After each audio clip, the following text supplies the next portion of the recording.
Long News 2 is putting out a scam alert. We were taking a look at some of the scams that people need to be watching out for. I'm now joined on the phone live by Kevin Walters from the State Department of Commerce and Insurance. Kevin, good morning. We appreciate you taking the time to talk with us about this. This is very important information for people to know.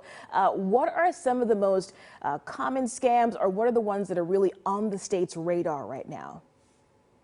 Well, Nikhil, I just want to say that as this year ends and a new year comes, we want to remind consumers to brush up on their scam prevention tactics and to learn the red flags so that they can have a happy holiday season and so that they can have a bright 2022.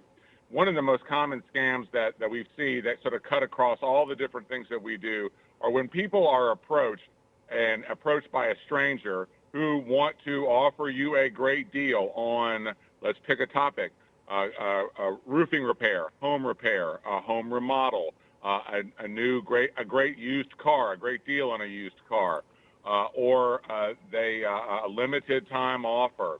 You know, if you're approached by someone out of the blue and they want to offer you a deal that sounds too good to be true, believe me, that deal is likely too good to be true. That person does not have your best interest at heart. That person wants to take your money and leave you with the headaches and leave you holding the bag. And Kevin, we have an image up right now. It's showing a text message with information being sent to people. What can they be looking for in these kinds of messages? And what are the red flags that should alert them, you know, this is a problem, besides it being too good to be true? Right. Yeah. If again, as I said, if someone just approaches you out of the blue, with all the technology that's out there, they may not knock on your door. They may approach you with a text message or a Facebook message. So the message that you're seeing there is purports to be from an insurance company. They want to offer you a refund, something to that effect. And there's a link that's there. And you, being the busy, on-the-go person that you are, the scammer is counting on you clicking that link. I want to urge consumers who are watching this now to not click that link.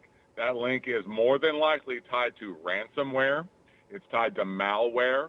It's going to be phishing, which means they're going to go after what's on your computer, which could be your social security number, your banking information, all the things that help your life go forward.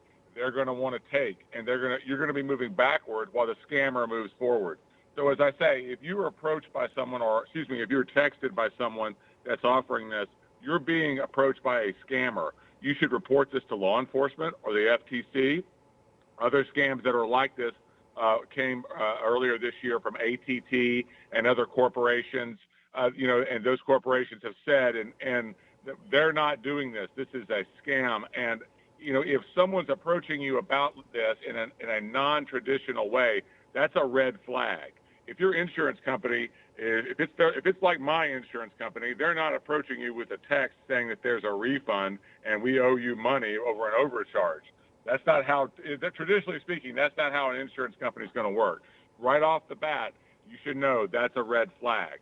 Definitely something to keep a close eye out for, because we know we're all glued to our phones, Kevin, and it can be easy for people to send us these messages, and you just think it's second nature to click on those links. But thank you so much for your time this morning. We appreciate you sharing your insight with us, Kevin. Thank you. Thank you. Glad to help. And keep in mind, folks, that News 2's scam alert coverage continues all day today. So coming up on News 2 at 4, we'll take a closer look at impersonation scams.